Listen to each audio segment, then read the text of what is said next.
Ouais, à tous les lèches-culs de ce monde qui rabaissent les gens qui sont meilleurs qu'eux simplement parce que vous êtes des incompétents. Vous aimez pas voir la réalité en face. Vous préférez l'esclavage. Vous êtes pas francs. Vous critiquez ceux qui sont bien avec vous pour aimer ceux qui vous rabaissent, bande de lâches.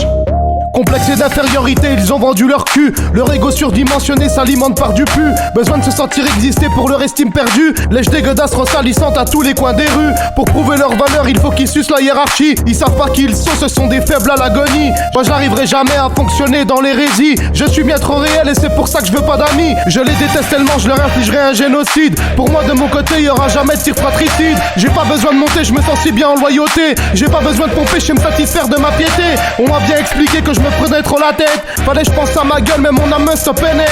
Ça j'ai bien essayé mais pourtant je peux rien y faire. Ça me dégoûte tellement que j'ai envie de les marquer au fer. Je vais vous expliquer pourquoi ils sont si dangereux. Parce qu'ils tapent dans l'épaule et font semblant de vous apprécier. Ils calculent des tactiques et tapent du vice de malheureux. Ils se sentent menacés par votre mentalité de guerrier. Jamais ils ne viendront vous dire ce qui se passe sur votre face. Ils préféreront se taire et fomenter derrière votre dos. Vous êtes un bon leader et c'est ça qui les menace. Ils valent rien, ils le savent et c'est pour ça qu'ils se rongent les os. Ils vous admirent à fond, ils voudraient tellement être comme vous. Au lieu de se renforcer, ils ont préféré vivre en dessous. Pour moi, en ce qui me concerne, personne me dicte mes actions. Ceux qui veulent essayer feraient mieux de trouver l'absolution. Encore, je comprendrais si on était en temps de guerre. Mais ils bouffent à leur faim, y a pas de raison d'agir comme ça. Pour la majorité, ils ne respectent même pas leur mère. Je les taclerai à vie, je les pendrai comme des malfrats. Je voulais sauver leur âme et refaire surgir leur fierté. J'ai vraiment mal pour eux quand je les regarde se rabaisser. Trop lâches et prêts à tout pour essayer de gravir l'échelle. Ça les dérange même pas de se faire défoncer la rondelle. Ils ont besoin d'appui, sinon ils savent pas se démerder. Souvent dans la même secte, ils se soumettent aux enfoirés. C'est le syndrome de Stockholm et les valeurs en inversé. Ils obtiendront des miettes et rien de plus sans finalité. Franchement, je le dis officiellement et sans déconner, si j'étais à leur place, je me mettrais une corde au cou, hein. Je débarrasserai un petit peu la planète, on boucherait le trou de la sécu.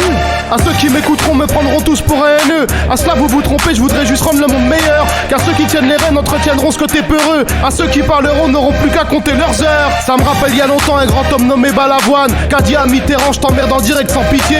On a appris plus tard qu'il flottait pas dans de l'avoine. Surtout qu'il a cramé dans un accident orchestré. Il y en a eu un autre qui a parlé des francs-maçons. Dédicace à Coluche, resto du cœur, merci poto. Lui aussi est parti dans un accident de corruption. Dans les dernières nouvelles, il se serait craché en moto.